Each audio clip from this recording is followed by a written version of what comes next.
créditos fiscais e ativos fiscais. E nós estamos aqui com o apoio da ABM, Associação Brasileira de Municípios, e também da BRA Consultoria, onde nós temos lá a nossa maestra Isabel, que coordena todas essas coisas, né? Nós estamos aqui hoje para falar um pouquinho a respeito das questões pertinentes à recuperação de créditos tributários,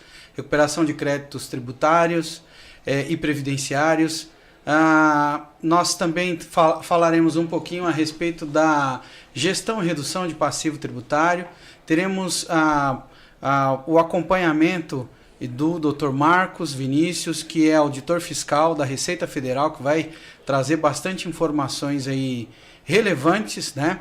E nós hoje estamos com foco específico para tratar de assuntos pertinentes aos municípios. Então, a recuperação de ativos fiscais e financeiros para os municípios, né, além da gestão e redução do passivo tributário. Então a gente vai conversar um pouquinho a respeito desse tema que é tão importante, principalmente para os prefeitos que estão deixando agora os seus mandatos, né, que já foram reeleitos ou que estão no pleito, e se eles saírem, nós queremos dar uma série de informações aqui que são importantes para esses prefeitos na questão da prestação de contas, na gestão do passivo fiscal e tributário dos seus respectivos municípios, como eles podem verificar e observar as oportunidades de recuperação de ativos fiscais para o município. Então nós vamos conversar aqui a respeito de uma série dessas questões, né? Aproveitando aqui a presença do Dr. Marcos Vinícius. Dr. Marcos, boa tarde, tudo bem? Boa tarde a todos. Bem, com a presença ilustre do Dr. Rosenberg aqui, aprendendo cada dia mais sobre direito tributário. Só auditor, mas a cada dia mais eu aprendo com esse rapaz aqui, que sabe muito. A gente aprende junto, né? A gente aprende junto. Muito mais o doutor que tem para ensinar para a gente, né? Porque o doutor traz uma visão assim bem específica com como o fisco enxerga o contribuinte, né? E as prefeituras são contribuintes em potencial, elas recolhem tributos, principalmente para a União, né? E elas são contribuintes que às vezes passam por momentos de dificuldade por conta das questões financeiras e econômicas do país e passam a dever tributos também, né? Bom, eu queria falar um pouquinho a respeito da questão da recuperação de ativos fiscais e financeiros que nós fazemos para os municípios. Perfeito. Nós temos uma consultoria, essa consultoria se chama Fiscojura, uma plataforma, e ela é especializada na gestão e redução de passivo tributário, fiscal e tributário, né, para os municípios, além da recuperação de ativos fiscais e financeiros. Então, o que nós fazemos basicamente? Primeiro, nós vamos identificar esse município, quais são as pendências e as demandas tributárias que esse município tem, justamente para fazer o gerenciamento desse endividamento. Então, o que nós fazemos? Nós levantamos essas informações e, por meio de sistemas que nós temos, que são sistemas, inclusive, que são parametrizados com sistemas da Receita Federal, isso nós fazemos com o objetivo de tentar entender como a Receita Federal, como o fisco enxerga aquele município como contribuinte. E aí, com essa visão, nós montamos uma estratégia de recuperação fiscal ou de gestão desse passivo, com o objetivo de redução, ou uma estratégia fiscal para que esse município passe a ter uma regularidade fiscal com obtenção de CNDs, certidões negativas ou positivas com efeito negativo, justamente para que eles não tenham nenhum tipo de bloqueio no repasse de recursos e verbas públicas, seja do Estado ou seja da União, em face do município, né? E doutor, um adendo sobre a situação. Então, o que acontece?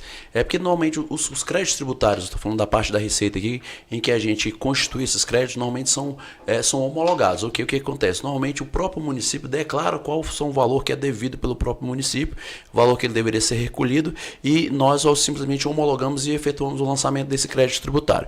Então, você também me dizendo que você faz não entendi essa parte da recuperação, onde que você atua nessa parte aí, uma vez que o próprio município declara o valor a ser devido, né, o valor a ser recolhido perante a Receita, e nós efetuamos a parte do lançamento do crédito tributário e também da cobrança em si. Perfeito. Sua pergunta é muito inteligente, doutor.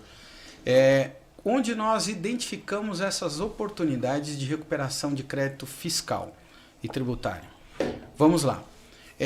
Se nós falarmos de um tributo ou de uma contribuição, RAT e FAP, por exemplo, quando é que nós identificamos a possibilidade de recuperação de algum tipo de crédito nessa modalidade? Vou dar um exemplo para o doutor. Os municípios, eles têm os funcionários, e esses funcionários, o RAT e o FAP, é uma contribuição, é um tributo que é pago referente ao risco, fator acidentário de prevenção. E esse fator acidentário de prevenção, ele é decorrente do risco da atividade laboral que esse funcionário público exerce. Vou dar um exemplo. Os funcionários públicos da área médica. Os funcionários públicos da área médica, os médicos, enfermeiros, os técnicos, enfim, as pessoas que trabalham no operacional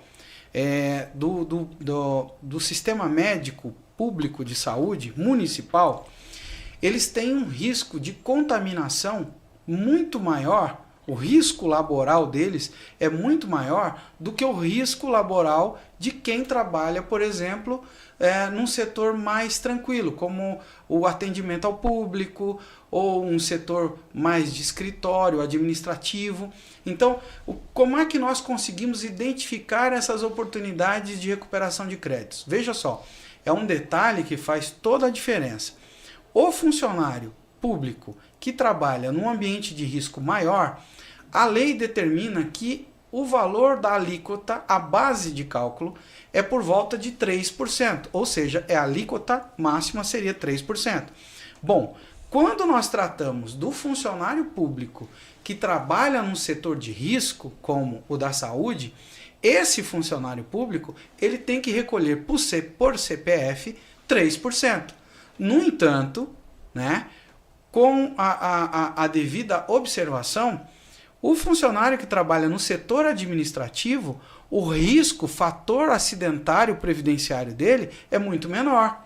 Então, o funcionário público que trabalha ali numa função de risco, ele deve recolher a alíquota máxima. O funcionário público que trabalha num setor que o risco é menor, o valor da alíquota base de cálculo para recolhimento do RAT e do FAP é menor. Então, onde nós enxergamos essa oportunidade? Justamente aqui. Esse funcionário recolhe 3, mas esse recolhe 2, recolhe 1. Essa diferença, porque o que as prefeituras fazem, as contabilidades das prefeituras fazem? Recolhem tudo no 3%. Então, a prefeitura, como contribuinte, está recolhendo um valor a mais, né, por conta daqueles funcionários que correm risco, da mesma forma daqueles funcionários que têm um risco menor no fator acidentário de prevenção. E aí, nós identificamos essa diferença e fazemos uma segregação e uma regularização, na verdade, a padronização da contabilidade, da informação fiscal que o município precisa fazer no momento do recolhimento daquela guia. Então, profissionais da área médica, profissionais da área da construção civil, profissionais da área de segurança, o fator de acidentário deles, o fator de acidente é muito maior. Já o pessoal que trabalha no administrativo, o fator é menor. Onde é que nós fazemos a diferenciação? Porque nós segregamos. No momento do recolhimento, aquele CPF recolhe 3% que tem mais risco. Aquele CPF que tem menos risco, ele vai recolher 1%. Essa diferença de 2%, o município passa a não recolher mais, fazendo com que haja um planejamento tributário, adequando a despesa fiscal do município a partir dali. No entanto, nós identificamos nesse período o seguinte, os últimos 5 anos que foram recolhidos estes valores a maior, nós pedimos a restituição do fisco. Ou seja, ele recolheu sempre 3%, ao invés de recolher de forma segregada, a forma correta. Veja que aí o município está cumprindo a lei. Ele está Deixa cumprindo a legalidade. deixa eu ver se eu só entendi então, doutor. Então, na realidade, o que acontece? O fato do, por exemplo, o contador do município, por exemplo, fazer a homologação do valor dos tributos a serem recolhidos, você faz uma espécie de auditoria em cima desse valor para verificar, por exemplo, houve separação, 10 funcionários deveriam ser recolhidos no fator 3, 20 no valor 2 e mais 70 deveria ser na alíquota de 1%. Então, você faz toda essa auditoria para verificar o quantitativo exato para ser cobrado de cada prefeitura, correto? Perfeito. Por isso que eu disse que nós temos um sistema que é parametrizado com o sistema da Receita Federal e é um sistema com inteligência artificial, onde nós buscamos essa informação da contabilidade fiscal que foi informada pelo município contribuinte, que a Receita Federal homologou, e nós buscamos a retificação dessa informação, porque aquele valor foi recolhido a maior. E todo o valor que foi recolhido a maior, nós pedimos a restituição ou a compensação desse valor, que dá uma diferença bem grande quando você fala de um período de 5 que é o período que o período de 5 anos normalmente é o período decadencial do crédito tributário, correto? Perfeito. Então, nesse sentido, você, por meio de uma recuperação de créditos tributários ou créditos previdenciários, identifica o valor que foi pago a maior, e este valor é apresentado ao fisco com o objetivo de, olha, fisco, eu, município contribuinte, apurei o valor X que foi pago a maior. E eu quero utilizar esse crédito tributário com o objetivo específico de reduzir a minha dívida fiscal ou pedir a compensação desses valores que foram pagos a maior para desconto nos tributos vincendos do próprio município. Isso nós fazemos sempre pós-homologação, ou seja, nós não apuramos o valor e já autorizamos a compensação para que o fisco depois faça análise. Nós fazemos uma engenharia inversa. Ao apurar o valor de forma específica, nós apresentamos esse valor ao fisco e requeremos a homologação e habilitação desse crédito com o objetivo específico de reduzir a dívida ou pagar os vincendos.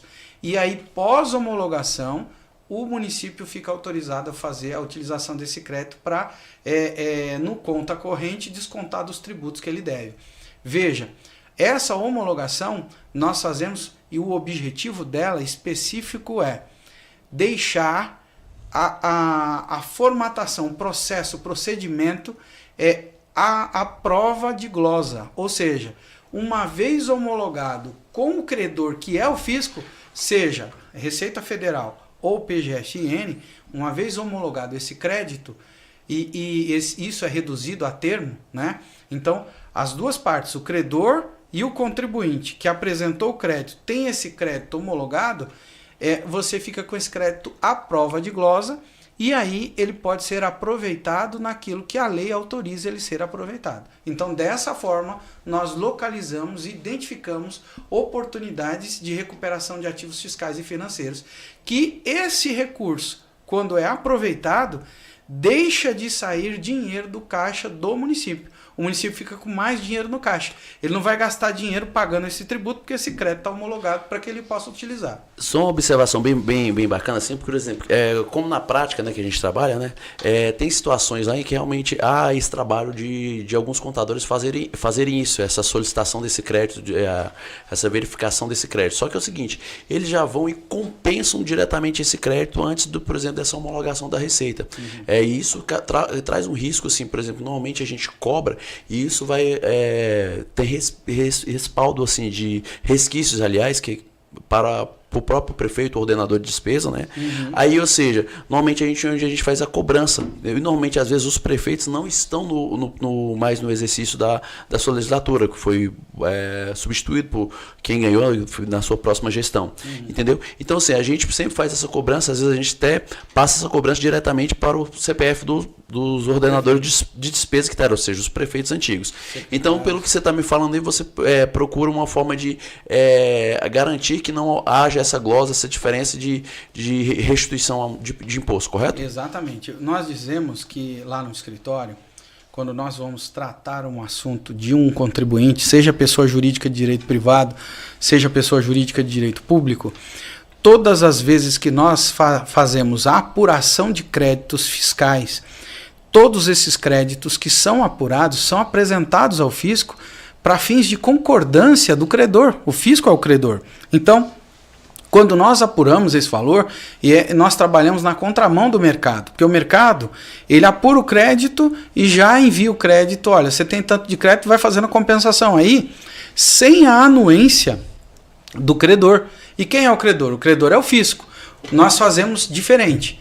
Nós temos o cuidado, e isso é uma forma preventiva para evitar problemas, né, com o fisco, é justamente de buscar essa homologação com o objetivo de não haver a glosa.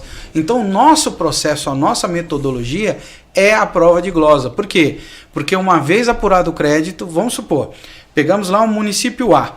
Esse município A teve uma apuração de créditos de R$1 milhão das diferenças apuradas de RAT e de FAP. Muito bem, nosso sistema apurou R$1 milhão. Nessa apuração, nós vamos consolidar essa apuração e vamos apresentar esse valor para o fisco.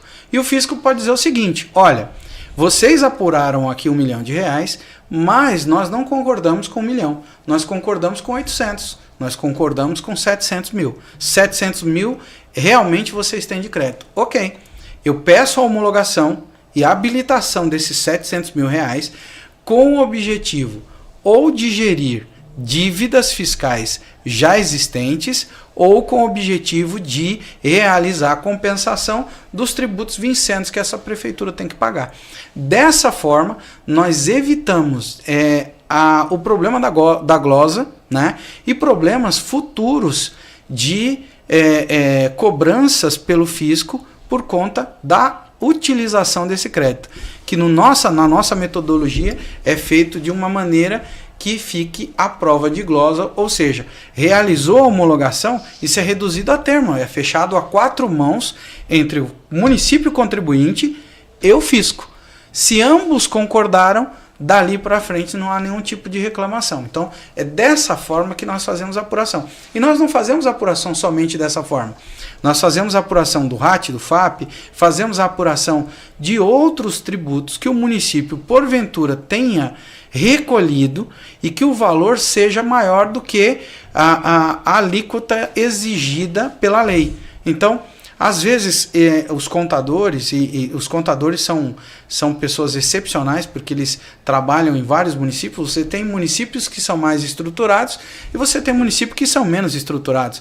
Nos municípios menos estruturados, os contadores, eles são verdadeiros heróis, porque eles assumem uma responsabilidade e recebem uma carga de trabalho muito grande, porque o município é menor, tem menos estrutura, tem menos sistema, tem menos equipamentos, tem menos gente. Então, eles fazem um trabalho dentro da realidade deles para viabilizar a contabilidade de forma mais correta. Mas, às vezes, não se consegue ter a visão geral, por exemplo, de um benefício fiscal. O nosso sistema, o que ele faz? Ele faz um monitoramento periódico, porque Receita Federal e PGFN editam instruções normativas, portarias, que nós chamamos de leis de forma geral, mas que autorizam em determinados momentos ou determinados períodos benefícios fiscais, com a diminuição de alíquotas, de base de cálculo. E aí o que acontece? Como o pessoal está no automático, ele continua recolhendo o valor que estava recolhendo normalmente. Só que naquele momento existe a edição de uma instrução normativa ou de uma portaria que autoriza que aquele tributo específico seja recolhido numa alíquota menor, mas ele continua recolhendo numa alíquota que era a alíquota padrão. Nesse sentido, quando nós identificamos essa situação, esse pagamento que foi feito a maior, nós pedimos a restituição para compensação ou fazemos a recuperação desse crédito tributário ou previdenciário com o objetivo de trazer isso como caixa para o município. E isso é importante. E uma coisa muito importante com relação a isso, e é um pensamento que nós temos, é que se o prefeito ou secretário de finanças não corre atrás da recuperação desse ativo fiscal ou financeiro, ele estaria incorrendo, em tese, e é uma visão do Ministério Público, de prevaricação. Porque ele, no uso da função dele, no cargo dele, deixou de tomar medidas jurídicas necessárias e, por omissão, ele deixou de correr atrás daquele recurso. E aquele recurso faz parte do erário, é dinheiro público que tem que ser repatriado a quem de direito, ou seja, ao município, aos munícipes. E esse recurso ele tem que voltar com o objetivo de ser utilizado em benefício da população local. Então, o nosso trabalho ele tem inclusive uma função social e preventiva para o prefeito e para o secretário de Finanças, no sentido de, olha, você está aqui na função, você tem a obrigação de recuperar aquilo que você precisa recuperar, porque você é o gestor público responsável por cuidar da coisa pública e esse dinheiro precisa voltar para o caixa do município para ser gasto no município. Então, dessa forma, a gente consegue fazer essa recuperação de créditos fiscais. Por isso que nós falamos, recuperação de créditos tributários, previdenciários e ativos fiscais e financeiros, nós trazemos, repatriamos isso para o caixa do município. E o município utiliza isso da forma como ele deseja, obviamente dentro dos parâmetros da lei. Dessa forma a gente consegue fazer uma recuperação. É assim que a gente identifica essas oportunidades. Bacana, bacana. Essa recuperação de crédito aí, como você mesmo disse, é só ratificando o que você já tinha passado mesmo. Uhum. O trabalho nosso aqui da Receita, que a gente fala, normalmente é declarado o valor do imposto a recolher, a gente homologa pelo princípio da boa-fé que realmente aquilo é devido. Se houver alguma inconsistência, por exemplo, de valor menor recolhido, que normalmente a gente parte por assunto para recuperação desses créditos para a Receita, né? Uhum. No caso, você está fazendo justamente um serviço, de certa forma, um pouco contrário. A parte de onde que foi recolhida a maior, você está pegando justamente essa diferença que foi pago a maior para recuperar em prol da população, para exercício nos benefícios, seja em infraestrutura, aumento de infraestrutura e por aí vai, correto? Correto, exatamente. Então, o que nós pensamos? Que o gestor público, né? O gestor público, o ordenador de despesa, o secretário de finanças, quem mexe com o dinheiro público, quem faz a gestão, faz a administração desse recurso público, ele precisa tomar muito cuidado, porque o CPF dele é vinculado a esse compromisso jurídico, vamos dizer assim. E o que nós fazemos? O nosso trabalho de certa forma, uma parceria com o município, justamente com o objetivo de trazer recurso financeiro para o município. E são recursos financeiros que às vezes o município entende que esse recurso está na mão de um outro órgão, e na verdade esse recurso financeiro ele está na mão do próprio município. Basta ele mudar o paradigma de visão que ele tem com relação à recuperação desses ativos fiscais e financeiros. Não obstante isso, nosso trabalho também é para o prefeito, para a Secretaria de Finanças, trazer esses recursos decorrentes de outras situações que estão dentro das prerrogativas legais do município. Por exemplo, quando nós falamos de ISSQN, Imposto sobre Serviço de qualquer natureza. Muito bem. O ISSQN, constitucionalmente, é um tributo, né? É um imposto sobre serviço. Tributo, mas, constitucionalmente, quem tem a prerrogativa de cobrar é a prefeitura. Isso, o município. Né? O imposto municipal. Em que pese a reforma tributária, que foi aprovada, está modificando toda essa situação, isso. Mas ainda hoje o município é responsável pelo recolhimento do ISSQN. Ou seja, todo prestador de serviços que prestou serviços no espaço geográfico do município devem recolher a alíquota de ISSQN em favor do município, né? Como nós, naquela entrevista anterior, que nós estávamos conversando com o doutor, esse recurso é importante vir para o caixa do município para que seja gasto em benefício da população. O que acontece? Existe muita sonegação fiscal. Sim. E essa sonegação fiscal, nós temos mecanismos eletrônicos de inteligência artificial e também mecanismos de controle para identificar esse fato gerador, ou seja, do contribuinte que prestou serviço no espaço geográfico do município ou do contribuinte tomador do serviço, que também é responsável tributário, né? Perfeito. Então, o que acontece? Às vezes, o prestador de serviços emitiu a nota fiscal, mas ele não informa o município que ele esteve lá. Vou dar um exemplo, isso acontece muito com construtora. Você tem uma construtora em São Paulo que está prestando serviço num município no interior da Bahia, por exemplo. O que acontece? Ele não informa São Paulo que prestou serviço no interior da Bahia e não informa essa cidade da Bahia que ele prestou serviço lá. Ele não emite a nota, né?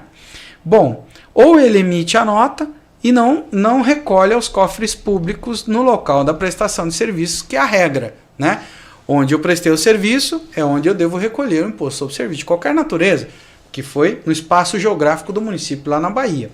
O que acontece? Ele não informa, ele não faz isso, ele não faz esse recolhimento. Muito bem.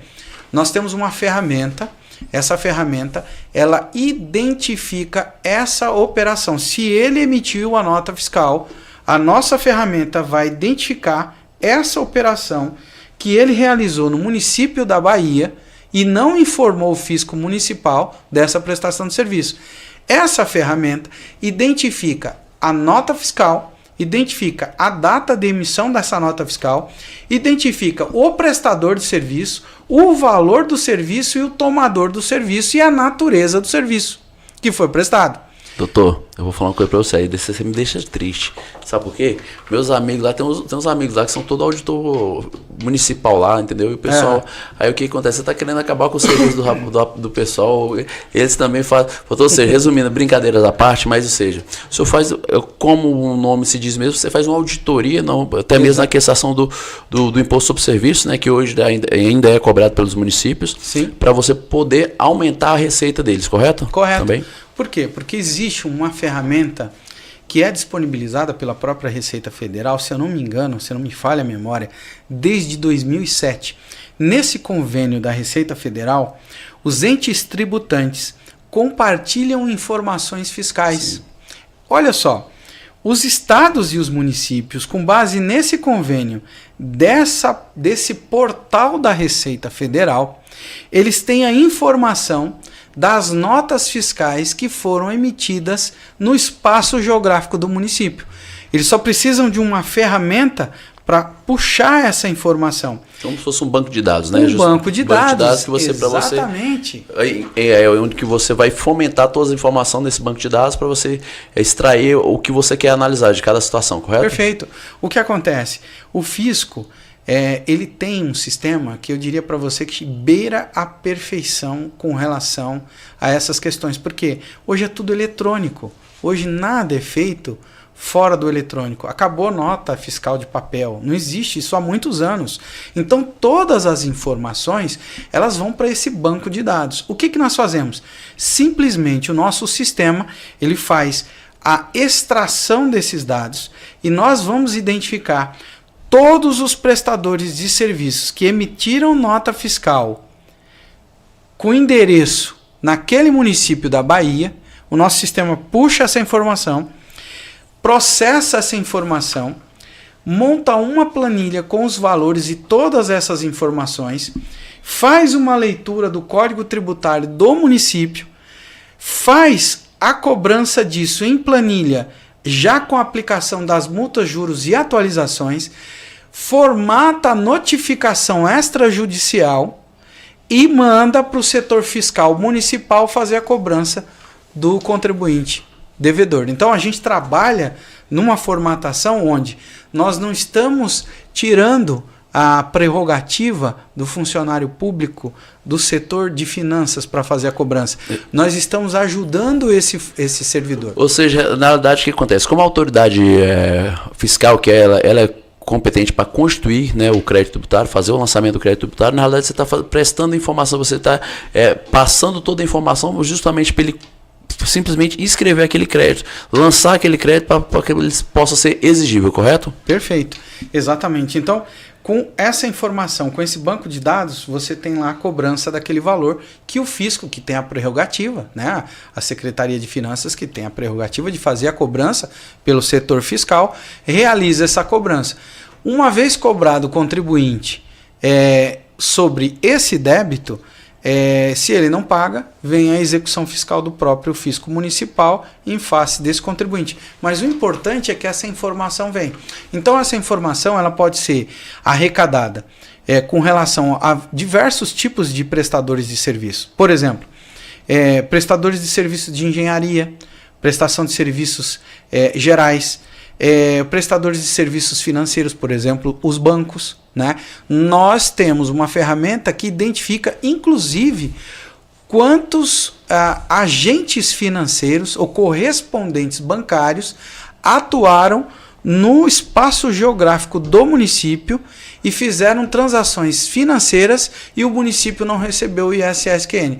O nosso sistema, ele identifica esse agente, né, seja correspondente ou seja instituição bancária, e leva essa informação para o fisco para que o fisco municipal realize a cobrança. Chegou o caso, por exemplo, nós tivemos reunidos e o ano passado nós tivemos o privilégio de atender próximo de 600 prefeituras só no escritório de Brasília, e nós temos escritórios espalhados aí, nós temos escritório em São Paulo, no Rio de Janeiro, no Paraná, em Florianópolis, aqui em Brasília, e esse escritório aqui de Brasília nós tivemos a oportunidade de atender 600 prefeituras. Teve uma prefeitura, em particular, que nós estávamos conversando com o prefeito e o secretário de Finanças, e nós perguntamos para ele assim: prefeito, quantas instituições financeiras atuam no espaço geográfico do seu município? Ele disse 4. Falou o nome das instituições financeiras, eu não vou falar aqui para não fazer propaganda. Aí eu falei: o senhor tem certeza que só tem 4?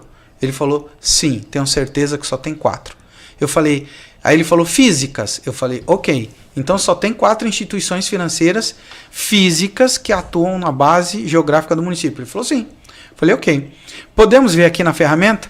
E aí nós mostramos em tempo real para ele. Quando nós colocamos o nome do município, o estado e o nome do município, e pedimos para a ferramenta fazer uma busca na quantidade de CNPJs ou CPFs que eram correspondentes bancários e que prestavam serviço na base geográfica do município, nós identificamos. Ele havia dito que haviam 4 instituições financeiras.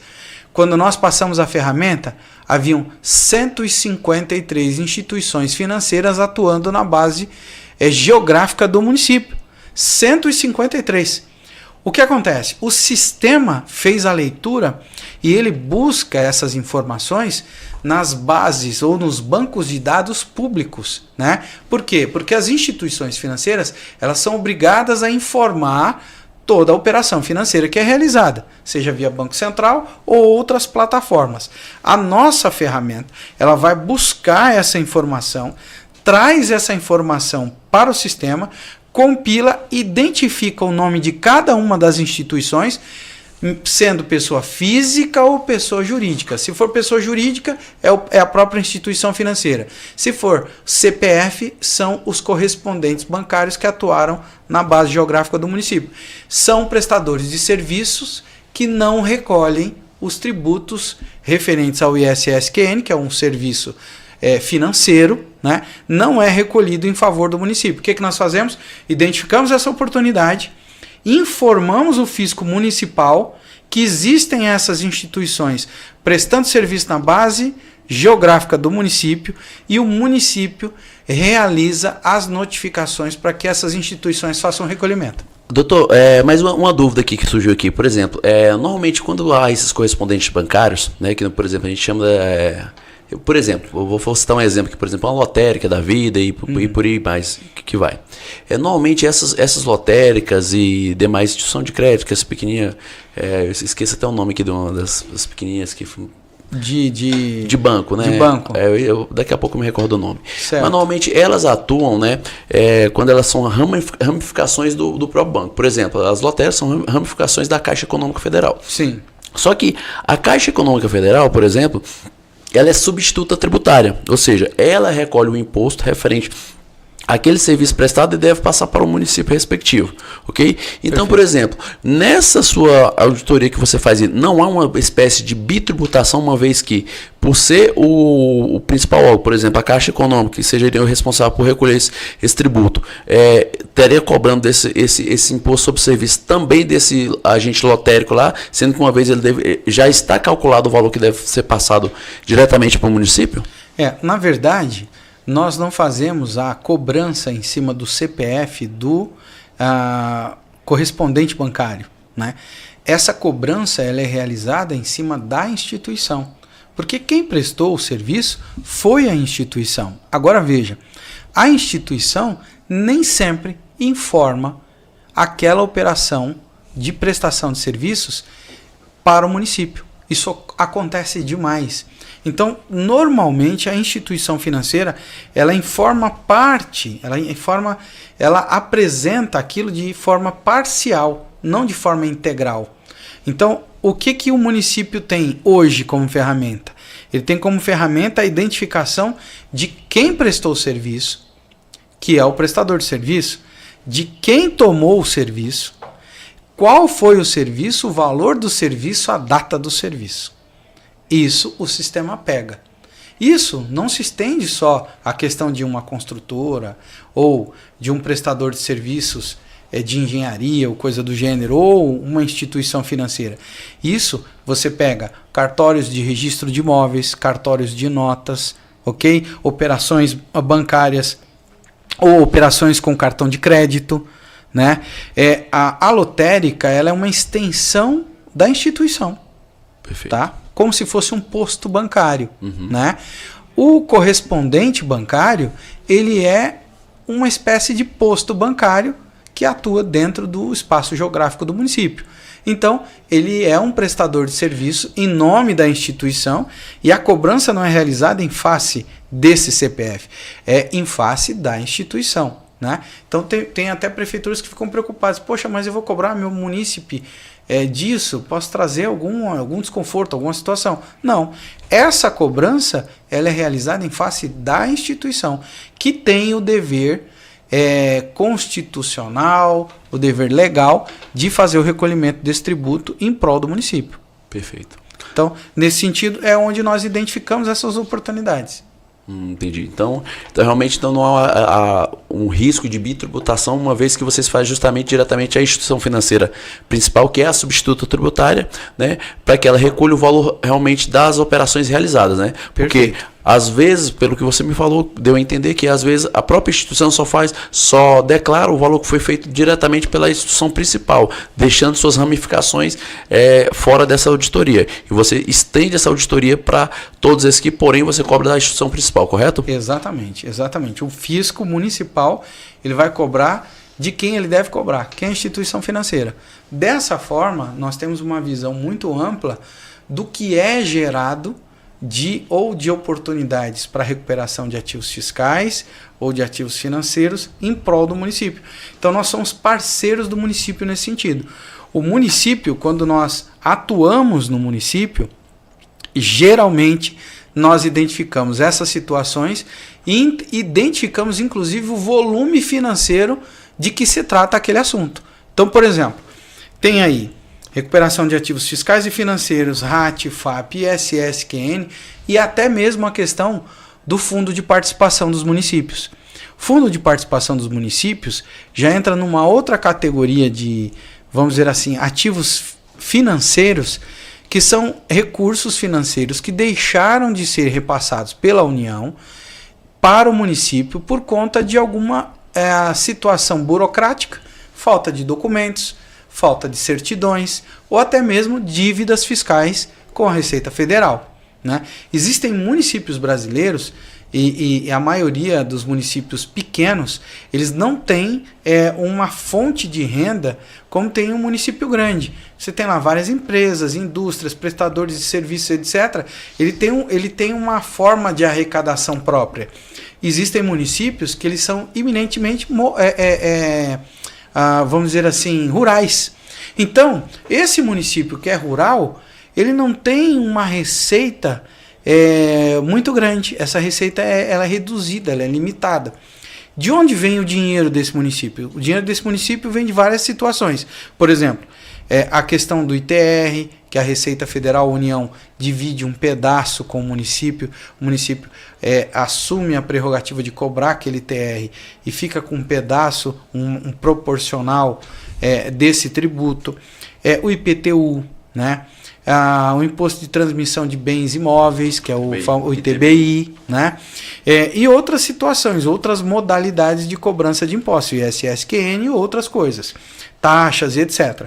Mas o que acontece? Tem municípios que a renda de arrecadação dele é baixa, por quê? Porque ele é um município rural. E aí? Ele depende muito de uma verba que vem da Receita Federal, que é o Fundo de Participação dos Municípios. E às vezes ele tem endividamento. Então nós chegamos a ver municípios aí com 20 mil habitantes com 100 milhões de reais de dívidas com o fisco. Isso faz com que o fisco suspenda parte do pagamento do Fundo de Participação dos Municípios para receber parte dessa dívida fiscal federal. Eu falo que é bem de praxe, a gente vê inclusive alguns municípios que recebem somente aquele fundo obrigatório, que é voltado para educação e saúde. Eu vejo toda a margem, que a gente até brinca que chama de consignado, né? Que alguns bancos fazem com alguns servidores públicos, vão lá, como aquela parte do salário do servidor público, bem assim, esse valor de que já estão comprometidos, né? Em que sobra somente o que é obrigatório, que é para a área da saúde e educação, que é do município. O restante está todo comprometido. É, verdade. Então, esse município só recebe aquela verba obrigatória, saúde e educação. O resto, ele é suprimido, né, por quem paga, e a Receita Federal recebe esse recurso de forma compulsória, justamente para fazer a liquidação do passivo fiscal, da dívida fiscal que esse município tem. Mas quanto à situação desses municípios que estão, de certa forma, super endividados, você tem alguma solução que você acha plausível? Ou tudo já está englobado naquela situação de recuperação de crédito que você falou? Ou tem um plus a mais aí que você poderia fazer? Não, tem outras situações que nós podemos ajudar o município na recuperação fiscal. É onde nós entramos na gestão e redução do passivo fiscal. Quando nós identificamos um município que está nessa categoria de município endividado, e olha que existem muitos municípios endividados, a gente até depois pode dar uma olhada aí no percentual, mas são muitos municípios. O que acontece? Quando nós identificamos um município que é endividado, nós buscamos algumas soluções jurídicas dentro do script da lei que objetivam trazer um fôlego para esse município no quesito repasse de recursos financeiros do Fundo de Participação dos Municípios. O que nós fazemos? Muito bem, identificamos lá um município que tem uma dívida fiscal e ele está recebendo só aquelas verbas obrigatórias, saúde e educação, o resto ele não está recebendo. Primeira coisa que nós podemos fazer, após identificar o montante da dívida, nós vamos identificar os processos todos, vamos identificar qual é a capacidade de pagamento desse município com relação à classificação fiscal. Vamos identificar lá qual é a classificação fiscal desse município. Muito bem. Com essa classificação fiscal, nós vamos entender o que esse município teria de benefício fiscal no quesito desconto da dívida fiscal. Primeira coisa, identificamos isso. E aí nós vamos identificar o que tem de dívida de PGFN e o que tem de dívida na Receita Federal. O que tem de dívida na PGFN, nós propomos ao município que faça uma transação tributária com o objetivo de suspender a exigibilidade do crédito tributário, e essa suspensão do crédito tributário, que estava em cobrança na dívida ativa ali, vai fazer com que cesse o desconto com relação ao repasse do Fundo de Participação dos Municípios. Só que essa dívida, ela está ali. Quando nós pedimos a suspensão dessa dívida da PGFN, que é a dívida ativa, nós temos uma oportunidade e ganhamos um tempo precioso para identificar a possibilidade de anulação de CDAs e autos de infração que sejam passíveis de anulação. Isso vai trazer uma economia fiscal direta e objetiva para o município no quesito dívida ativa. No entanto, nós temos a possibilidade também de fazer a suspensão administrativa dos débitos que constam no conta corrente. Aquele DARF que o município tem que recolher no mês a mês, nós temos a condição de fazer, por meio de um processo administrativo, a suspensão do pagamento desse débito, para que o município possa respirar e receber o recurso integral do Fundo de Participação dos Municípios. Veja que o objetivo não é criar nenhum óbice com relação ao pagamento da dívida fiscal, que é devida, mas o propósito dessa, vamos dizer assim, dessa metodologia desse processo aberto são dois. Primeiro, gestão e redução do passivo tributário com o objetivo de reduzir essa dívida fiscal para um patamar que a lei permite descontos e reduções. Isso número 1. Número 2, para que esse município tenha a regularidade fiscal e tenha certidões de tributos, né, certidões fiscais, certidões positivas com efeito negativo, com o objetivo de poder receber mais verbas públicas. E uma outra situação é que esse prazo faz com que o município consiga se reorganizar financeiramente e propor ao fisco uma forma de pagamento dentro da sua realidade de arrecadação, né?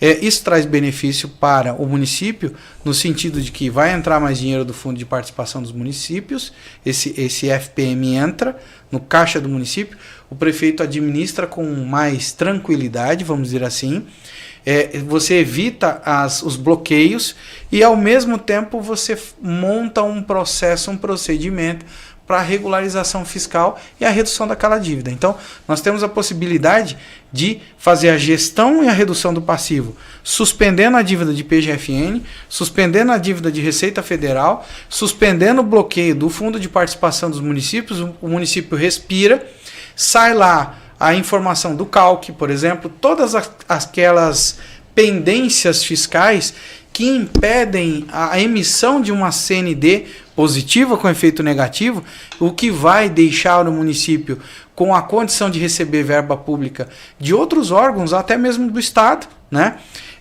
Ou de fazer algum tipo de financiamento público, porque está sem a CND. Nós vamos fazer essa regularização fiscal, identificamos essa oportunidade e fazemos a gestão e a redução desse passivo fiscal. Então nós podemos ajudar o município de diversas formas. Nós somos parceiros do município nesse sentido. Isso é importante por quê? Por que é importante o prefeito prestar atenção nisso? Porque é o CPF dele que está lá. Sim. É o CPF do secretário de Finanças que está lá. Então, se ele tem, dentro do uso das atribuições dele, do cargo dele, a prerrogativa de cuidar do que é público, do dinheiro público, e ele pode repatriar recursos financeiros para dentro do município e não faz, ele está prevaricando. Então, como é que ele entrega o município de forma segura? Como é que ele entrega o município? Respeitar o princípio da eficiência, né? Aquela eficiência, eficácia. Todos. Eficiência, eficácia, legalidade e outros princípios, né, constitucionais do direito público, que esse gestor, esse administrador, esse ordenador de despesas, esse secretário de finanças vai estar de acordo com a lei. Ele vai evitar, inclusive, problema com o Tribunal de Contas, né, do Estado. Por quê? Porque ele está fazendo a lição de casa. Ele está fazendo aquilo que ele precisa fazer para gerir a coisa pública. Nesse sentido, nós podemos ajudar muito, né? São N situações que nós podemos trazer para o município nesse sentido. Perfeito, perfeito. Toda essa parte de gestão desse passivo fiscal, você falou para mim sobre a questão de mensuração das alíquotas a serem pagas. Você falou para mim sobre a redução do passivo fiscal. Isso. E toda essa parte de suspensão. Isso aí, o que traz de benefício para a prefeitura, além do que você já me falou sobre a questão de evitar problemas com o Tribunal de Contas e por aí vai. O que você sugere a mais, por exemplo, sobre toda essa situação? Bom, além de você trazer o benefício de suspender a dívida fiscal e você trazer uma idoneidade fiscal para o município, né? Isso vai apresentar o município como um município que está sendo bem gerenciado, bem gerido, bem administrado. O município ele tem a possibilidade de obter verbas públicas ou até verbas privadas com o objetivo, instituições financeiras, com o objetivo de aporte financeiro no município para movimentar a economia do município, trazer melhorias para o município.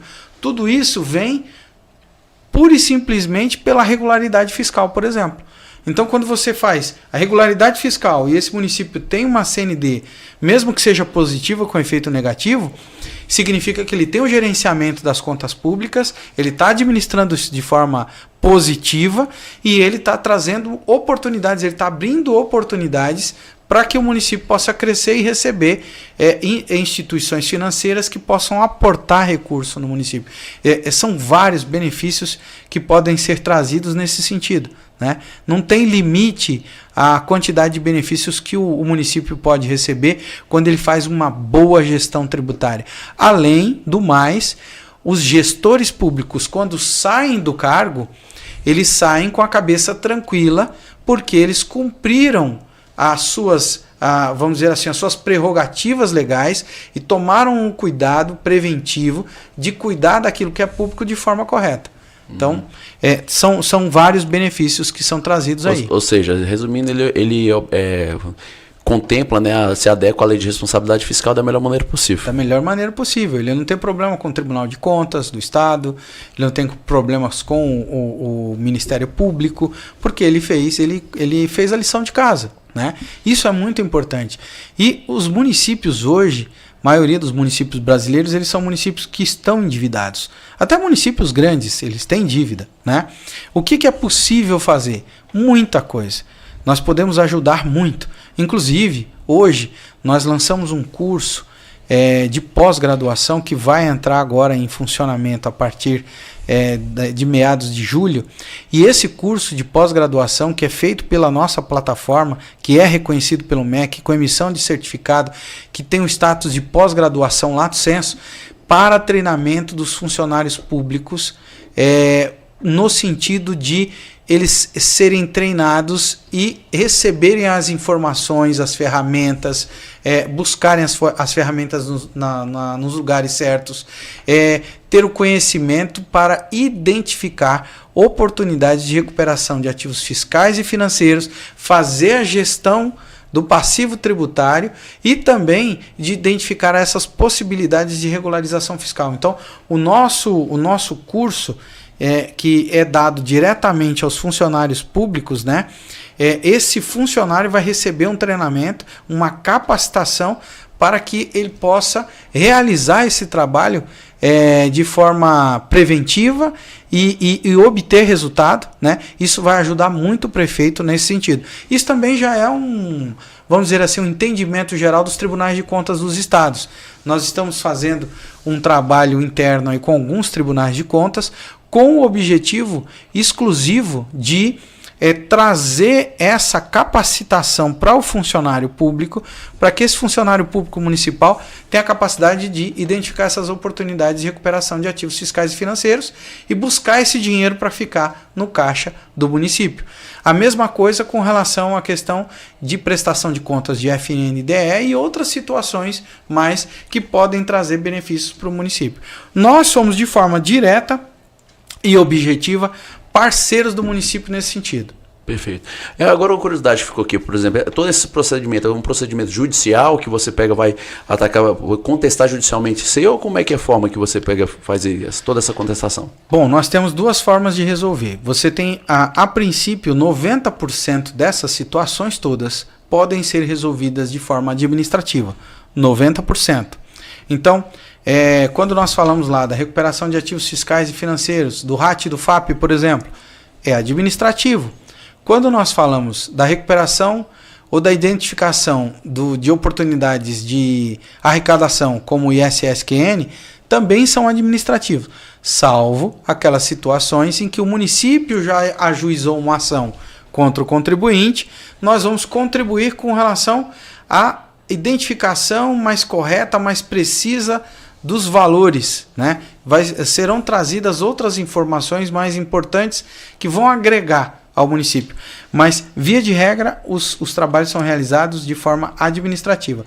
10% desse trabalho ele é realizado de forma judicial, pelo ajuizamento de ações, de demandas em face da União para a recuperação desses ativos. Por exemplo, o Fundo de Participação dos Municípios é uma ação judicial, né? Quando você trata de daqui para trás 5 anos, ok? Então, se nós vamos fazer uma recuperação de um período de 5 anos, nós vamos entrar com uma ação judicial, porque administrativamente a União não devolve, não repatria esse recurso. Então nós temos que entrar com ação judicial, fazer perícia e etc. Agora, a parte que é administrativa, que são recursos de caixa, de conta corrente, de declaração e essas outras coisas, nós conseguimos viabilizar de forma administrativa, que é bem rápido. Quando a gente fala de processo administrativo, o processo administrativo ele pode demorar entre 90, 120 e 180 dias, né? Um processo judicial, por outro lado, ele tem uma outra demanda, até porque a União ela tem a prerrogativa, né, de recorrer de ofício. Então, quando você ajuiza uma ação na primeira instância, ajuizou na primeira instância, a União perdeu, ela pode recorrer. Foi para o tribunal, perdeu, vai e recorre novamente. E aí, sucessivamente, até chegar a Brasília, porque é uma formatação que, vamos dizer assim, é um padrão, né, do processo judicial. Quando você move contra ente público, ele tem o direito e a prerrogativa de ir para o reexame necessário que a gente chama. Exatamente, o direito recursal, né, eles podem ir para a segunda instância. Então, nesse sentido, é assim que nós ajudamos. Então, tem processos administrativos, 90%, 10% aproximadamente são processos judiciais. Agora, tudo isso que nós estamos falando também pode ser aproveitado para pessoa jurídica de direito privado, né? Não existe um município... Só uma curiosidade, antes de você entrar na parte de pessoa de direito privado, esse procedimento que voltado para as prefeituras. Uhum. Você me falou de prazo, tudinho, mas você tem um prazo mais ou menos que o seu escritório, que vocês conseguem resolver, mais ou menos qual a média de prazo que você consegue executar, fazer um serviço desse? Via de regra, o município começa a identificar resultados práticos de 90 a 120 dias. O município já começa a ter a identificação ou a recuperação de ativos. Perfeito. Agora, voltando a falar, você mesmo disse que esse trabalho também você ataca bastante também na área privada, né? Sim, sim. Entendeu? Por exemplo, qual a sua linha de ação justamente na questão dessa... Qual a parte mais que o pessoal mais procura justamente sobre essa situação para resolver com a Receita? Porque eu sei que tem muitas empresas que estão em situação de dívida, né? Isso é constante, a gente vê bastante, e muitas empresas no Brasil fecham. Inclusive, a durabilidade média de uma empresa no Brasil é média de 2 anos, né? Que normalmente diz que mais de 70% das empresas que abrem em 2 anos quebram, né? Sim. E eu sempre falo, por exemplo, como pegando um adendo aqui da sua apresentação, eu estou finalizando agora meu curso de mestrado, que a minha parte é sobre elisão fiscal. E eu acho que, por exemplo, toda essa gestão de parcelamentos, de dívidas perante a Receita, de regularização, isso faz parte de um planejamento tributário, que é doutrinamente conhecido como elisão fiscal. Você mais ou menos atua nessa área, como é que é toda a sua demanda de serviço sobre isso, o que mais chega para você resolver? Bom, nós temos 2 situações, né? Nós temos a questão da evasão fiscal, que é crime, né? Perfeito. E a elisão fiscal, que é a identificação de brechas legais que possibilitam o contribuinte a ter algum tipo de benefício no sentido de economia fiscal. Vamos dizer assim, na pessoa jurídica de direito privado, o que nós fazemos? Primeiro, nós fazemos a identificação desse contribuinte, o perfil desse contribuinte com relação à forma como ele se comporta como contribuinte. Então, se ele declara tudo certinho, se ele recolhe os impostos, ou se ele recolhe de forma parcial, se ele recolhe um mês e no outro não, por conta de dificuldades financeiras, nós vamos identificar. Porque uma coisa quando nós fazemos a consultoria tributária preventiva ou corretiva com relação a um contribuinte, pessoa jurídica de direito privado, ou até mesmo uma pessoa física, o nosso olhar é um olhar de que, olha, esse contribuinte, ele é um devedor contumaz, né? Ou ele é ele omite receita, ele sonega mesmo, ou ele é um contribuinte que o ramo de atividade dele tem determinadas dificuldades que o impede de recolher de forma, vamos dizer assim, permanente os impostos da forma como ele deveria recolher. Então, dependendo do ramo de atividade, você identifica aqui um contribuinte que é de boa fé, que às vezes ele deixa de recolher o imposto porque a atividade econômica dele traz o prejuízo. E às vezes dá lucro, às vezes dá prejuízo. E às vezes que dá prejuízo ele não recolhe o tributo. E ali nós identificamos que não há vamos dizer assim, um desejo de sonegar. Nós identificamos que há uma dificuldade, né? No direito penal nós temos lá você tem o culposo e o doloso, né? Isso. Nós não identificamos o dolo na conduta, na intenção de sonegar. Nós identificamos realmente que aquele contribuinte ele tem uma dificuldade por conta do ramo de atividade. Resumindo, às vezes ele é negligente, assim, imperito, né? No ramo de atividade. Que, por exemplo, assim, uma coisa que eu normalmente utilizo, por exemplo, temos as formas de tributação, seja através do lucro presumido, lucro real, né? E até pelo Simples Nacional. Sim. Eu vejo que tem algumas empresas que são, por exemplo, o lucro real permite que eu utilize o prejuízo financeiro para bater nos impostos a serem recolhidos. Sim. O lucro presumido não tem essa permissão, entendeu? E às vezes, por falta de má planejamento deles, né, há essa situação em que, por exemplo, às vezes ele poderia estar encaixado no lucro real para que pudesse ter mais desconto do que, por exemplo, ele deveria arcar realmente com a carga tributária. Perfeito. Vamos pegar assim, uma situação prática, por exemplo, pessoa jurídica de direito privado do ramo de restaurante. Nesse período que houve da pandemia, muitos restaurantes fecharam as portas. Por quê? Porque o restaurante tinha despesa do aluguel, dos funcionários, e esse restaurante que deixou de funcionar, esse proprietário, esse empresário, ele pagava o salário, pagava o aluguel, mas não tinha recurso financeiro para pagar os encargos trabalhistas, para pagar os impostos devidos. Por quê? Porque ele não tinha receita. A receita foi interrompida porque o restaurante teve que ser fechado por conta da pandemia. Os que tinham entrega delivery, sistemas de entrega por motos e etc., até que ainda conseguiram sobreviver, mas muitos não. O que acontece? Esse empresário se endividou, empresário de hotelaria também, porque na pandemia ficou tudo vazio, né? A taxa de vacância ultrapassou 90%.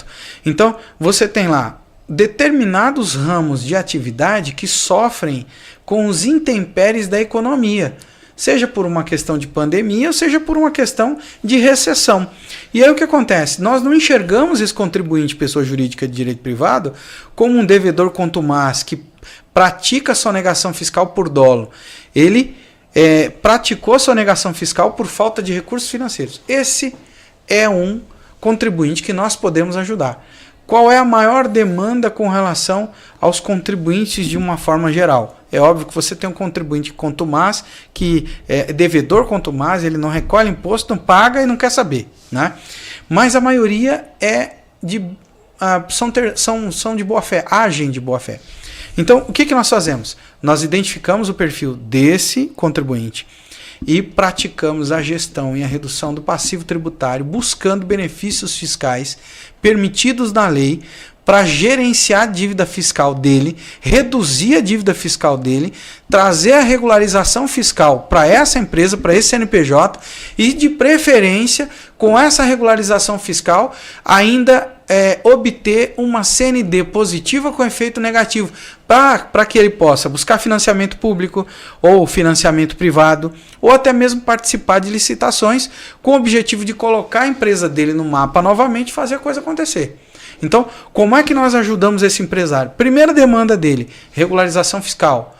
Nós evitamos a execução fiscal, penhora de bens, penhora de conta, penhora de equipamentos, penhora de imóvel, penhora de veículo, penhora de recursos financeiros na boca do caixa.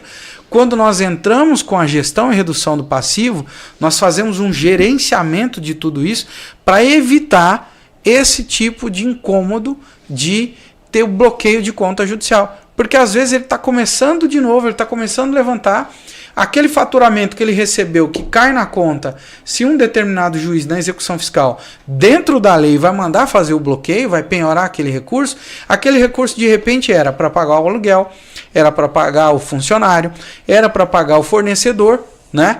E aí, se ele perde esse recurso está bloqueado, ele não consegue se movimentar, ele morre. Então o que nós fazemos? Nós entramos com medidas preventivas e corretivas no sentido de gerenciar o passivo fiscal dele e ele voltar para o mapa, ele volta a funcionar com essa dívida suspensa. Então nós podemos, da mesma forma que fazemos com as prefeituras, suspender a dívida de PGFN, que quando nós falamos de PGFN, falamos de dívida ativa. Quando nós falamos de Receita Federal, nós falamos do conta corrente, da cobrança administrativa, que nós também podemos suspender para que esse empresário possa se recuperar. Então ele vai adotar medidas de recuperação do negócio dele, planejamento fiscal, planejamento de negócios, vai poder participar de licitações, ele vai ter a oportunidade de colocar o negócio dele para rodar novamente. E aí ele volta para o mercado, ele volta para o mapa. E isso tudo dentro da lei. Então a gente pode ajudar na obtenção de CND. Eu tenho uma empresa que presta serviço de licitação. Ok, presta serviço de licitação, mas eu estou sem CND. Nós fazemos muito isso no escritório. Fazemos a regularização fiscal, emitimos a CND, ele tem um período de 180 dias de tranquilidade para fechar contrato público, para receber os recursos financeiros provenientes desses contratos e fazer um novo plano de negócio para colocar o negócio dele no mapa novamente. Perfeito, perfeito. Assim, resumindo assim, por exemplo, a Receita, a ordem dela é justamente fiscalizar a obtenção de recursos, né, para a sociedade em si, né? Certo. Com isso, por exemplo, evita justamente a questão da concorrência desleal e por aí vai. Como eu falei, boa parte das empresas, mais de 70%, quebram em menos de 2 anos, né? Por isso que, ou seja, a vida útil de uma empresa, em média, é menor que 2 anos. Então, quando você quebra uma empresa, de certa forma, há um impacto na economia, em que de certa forma, há uma recessão, uma vez que deixa de você ter uma movimentação econômica, né? Uma vez que os funcionários daquela empresa são demitidos, vão deixar de ter aquele recurso para movimentar a economia local, ou seja, causa um efeito cascata quando você quebra uma empresa, por menor que a empresa seja. Então, o seu trabalho, de certa forma, ou seja, querendo ou não, também tem o reflexo de manter a atividade da empresa em funcionamento, né, fazendo com que possa movimentar a economia local e, consequentemente, aumentando também a contribuição, o valor dos impostos também a voltarem para os cofres públicos, né? Ou seja, é um efeito cascata, correto? Correto. E pode continuar, pode falar. O que eu ia dizer é o seguinte, que a empresa ela é como um pai de família, que é a coluna da casa. O pai de família ele é responsável pela manutenção da casa, pelo provimento dos alimentos, para pagar as contas e etc. Então, uma série de pessoas depende dele ali, daquele pai de família, né? Os filhos, a esposa, enfim. Bom, a empresa como um pai de família, se ela quebra, é como se esse pai de família tivesse falecido. E quando você tem o falecimento desse pai de família, todo mundo que dependia daquela pessoa passa por dificuldades. Quando você tem a quebra de uma empresa, o impacto financeiro na microeconomia, quando essa empresa é pequena, e quando essa empresa é grande, na macroeconomia de uma determinada região, é muito grande, porque muitas pessoas dependiam daquela empresa, tinham a sua renda decorrente do trabalho que exerciam naquela empresa, e a quebra dessa empresa traz um prejuízo muito maior para a sociedade como um todo. Então, o nosso trabalho, efetivamente, é um trabalho de manutenção de sobrevida dessa empresa para que esse impacto não ocorra naquela determinada região. Então, todas as demandas que nos são apresentadas, na verdade, e nós trabalhamos essas demandas de forma a manter essa empresa viva, com o objetivo e o propósito de recuperação desse negócio. Tá? Esse negócio ele vai se recuperando se reestruturando, inclusive a questão fiscal gerenciada vai trazer idoneidade financeira para esse negócio, para que esse negócio possa obter financiamento público, um fundo de BNDES, por exemplo, ou um banco público, né? Eu não vou falar aqui o nome do banco, mas você tem bancos públicos que vão exigir as CNDs, as certidões positivas com efeito negativo, as certidões negativas de débitos fiscais dessa empresa como contribuinte. Isso abre uma oportunidade de negócios para essa empresa. Então, quando nós entramos com a regularização fiscal dessa pessoa jurídica de direito privado, nós estamos colocando essa empresa de volta no mapa, de volta no jogo, ok? Estamos mantendo essa empresa para reduzir o impacto da quebra dessa empresa naquela micro-região, naquela microeconomia, e essa empresa vai gerar emprego, vai gerar tributos, recolhimento de impostos, vai movimentar a economia local e vai trazer uma série de benefícios. Então, esse nosso trabalho, ele inclusive tem uma função social. Obviamente que nossa empresa é uma empresa privada visa lucro, mas nós temos a venda dessa prestação de serviços, mas ela tem uma função social, que é manter essa empresa viva, e essa empresa viva vai trazer benefícios para aquela micro-região ou para aquela microeconomia, de forma que se ela quebrar, ela traz um prejuízo muito grande, como o pai de família que quando falece, traz transtornos inúmeros para a família. Uma empresa é a mesma coisa, o impacto financeiro é muito grande. Nosso trabalho é justamente evitar que isso aconteça. É um trabalho bem preventivo e um trabalho corretivo também. São muitos benefícios que nós podemos trazer para as empresas nesse sentido. Nós ajudamos de forma assim real empresários a manterem o seu sonho, porque quem abre uma empresa tem um sonho. Né? Quando você abre um negócio, você sonhou aquele negócio, você pensou naquilo, aquilo é a tua liberdade financeira, é o teu crescimento. Então nós ajudamos esse empresário a se manter no jogo. O que nós fazemos? Obtenção de CND. Eu tenho que receber um contrato público e não estou conseguindo porque eu estou sem a CND. Venceu minha CND. Nós ajudamos esse empresário trazendo a possibilidade de emissão dessa CND para que ele possa fazer esse recebimento. Obviamente que nós temos que fazer um trabalho de gestão e redução do passivo ou simplesmente a administração desse passivo para que ele possa receber esse documento que é importante para ele continuar a atividade empresarial dele, né? Sim. E assim, o prazo para você resolver a situação por exemplo, de uma entidade privada, né? É o mesmo que você utiliza nos municípios? É médio que de 90 dias? Como é que é? Até alguma situação diferente, por exemplo, para você emitir uma CND? Bom, no município nós temos uma situação. O município, como ele é um ente, é uma pessoa jurídica de direito público, ele tem que obedecer à regra de contratação, que é a lei de licitações. Então, quando nós somos contratados por um município, nós podemos ser contratados por meio de uma licitação, por meio de uma carta, que nós temos aí uma carta convite, ou até mesmo uma ata de registro de preços, né? E nós temos também a possibilidade de um processo de inexigibilidade por dispensa de licitação, pela singularidade na prestação de serviços. Então, nós temos N formatações aí para a contratação. A contratação com o setor público, prefeituras principalmente, você tem uma burocracia um pouco maior. Então, além desse período de 90 a 120 dias, nós temos o período da contratação que precisa ser observado por conta da lei de licitações. Quando nós falamos do setor privado, a contratação é praticamente imediata, porque é um contrato entre particulares, então ele corre de forma muito mais rápida. Agora, o prazo de execução dos serviços públicos ele é um pouquinho mais alongado. O prazo de execução dos serviços privados eles são mais curtos. Então, por exemplo, uma prefeitura, para que a gente possa obter uma CND, se eu levar em consideração o prazo de contratação, processo de inexigibilidade ou de licitação, eu posso estar falando de 90 dias, 120 dias.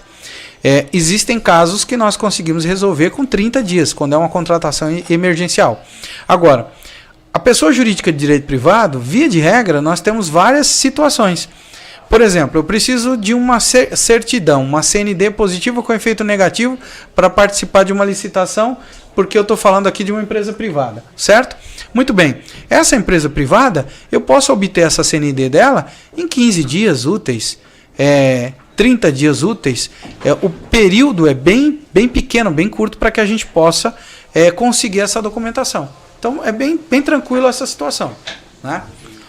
Essa prestação de contas no setor privado, via de regra, o empresário já tem algum benefício com relação à obtenção de uma CND ou da suspensão da exigibilidade do crédito dele, num prazo aí de até 30 dias, por exemplo, né? Então isso é bem rápido. No setor privado a coisa funciona um pouquinho mais rápido por conta da situação de regra, né? A regra no direito público é de uma forma, a regra no direito privado é de outra forma. E assim a gente vai tocando a situação. Mas, via de regra, uma empresa privada, ela obtém resultado em 30 dias. No máximo, ela já começa a ter os primeiros resultados, ela volta para o jogo nesse período e ela começa a exercer as suas atividades aí sem essas objeções legais de falta de CND ou de estar pendurada aí com uma execução fiscal ou coisa do gênero, né? Perfeito, doutor. Agora ilustre presença, minha querida. Boa tarde, Isabel. Boa tarde. Falando dos tributos, eu não posso deixar de participar. Tá Além certo. de... Tem vários elogios aqui no YouTube, Muito tá? obrigado. Pela sua palestra, pela participação de vocês e algumas perguntas. Então, aqui Sim. o Renato está perguntando como é que é o pagamento da empresa para o escritório no caso CND, considerando que o empresário já está sem receber, sem conseguir honrar com os tributos. Não tem o valor disponível para os honorários. Como é que seria? Entendi. Isso é uma pergunta bem importante. Obrigado, Renato. É uma pergunta inteligente. O que acontece? A nossa prestação de serviços é uma prestação de serviços onde o nosso escritório tem uma política. Qual é a política? A política financeira do escritório nós fechamos o contrato de prestação de serviços e o nosso cliente, via de regra, ele só paga os honorários advocatícios ou os honorários dessa consultoria jurídico-tributária depois que o serviço é realizado. Ou seja, a remuneração está atrelada ao êxito da demanda. Nós só recebemos quando nós finalizamos o trabalho. Então, ele encomendou lá um trabalho, olha, eu preciso de uma CND, eu preciso dessa CND para participar de uma licitação. Nós tivemos uma empresa agora que trabalha com sinalização e essa empresa perdeu a CND por conta de dificuldades, inclusive no recebimento, que o setor público às vezes não paga nas datas corretas, eles atrasam os pagamentos, e ele atrasou os tributos, ficou irregular na parte fiscal e não tinha CND. O que nós fizemos? Nós fizemos o trabalho de obtenção de CND dessa empresa, né, que nós iniciamos a semana passada, e essa empresa, ao receber a CND, é que ela vai pagar os honorários advocatícios. Então, nós vamos dar a oportunidade para essa empresa, para que ela receba essa CND, ela vai no órgão público, olha, eu estou regular, eu quero receber aqui o meu contrato, e ele tem a condição de fazer o pagamento dos honorários. Então, nossos honorários estão atrelados ao êxito da demanda. Pronto. Como trabalhar com a linguagem é um pouco complicado. E eu sei o meu público está participando. Sim. Eu gostaria que você explicasse o que é uma CND Ah. e qual a importância dessa CND para uma prefeitura ou uma secretaria de educação. Perfeito. Muito boa sua pergunta também. CND significa certidão negativa de débitos, né?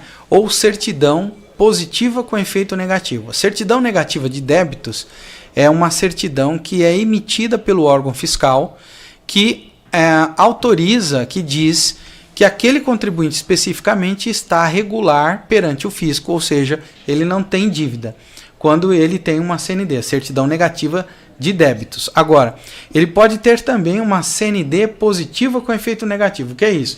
É uma certidão de débitos fiscais positiva porque ele tem uma dívida, mas essa dívida está gerenciada, está parcelada, foi objeto de uma transação. Então, essa CND, ela dá o status para esse contribuinte, seja pessoa jurídica de direito privado ou pessoa jurídica de direito público, de regularidade fiscal, e isso faz com que tanto a prefeitura quanto a pessoa jurídica de direito público, privado, tenha condição de ter a regularidade fiscal e receber os seus contratos de licitações, etc. Pronto, igual... Só uma adenda assim, complementando, só mais informação do doutor.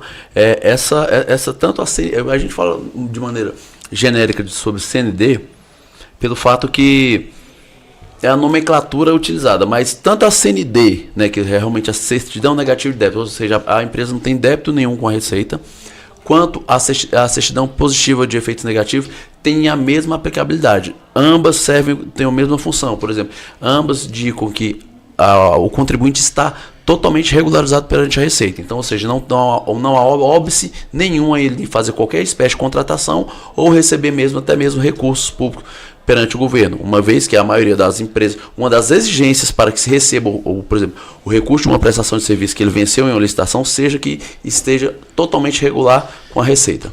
Muito bem, doutor. Pronto, no caso do município que tem, eu estava até conversando com a secretária recentemente, que conversou também com o doutor, a questão de colocar energia solar nas escolas, né? A importância hoje está colocando aí, trabalhando com energia solar. E aí, com essa certidão estando ok, é uma forma do município conseguir um empréstimo. Seria nessa linha que trabalha. Perfeito.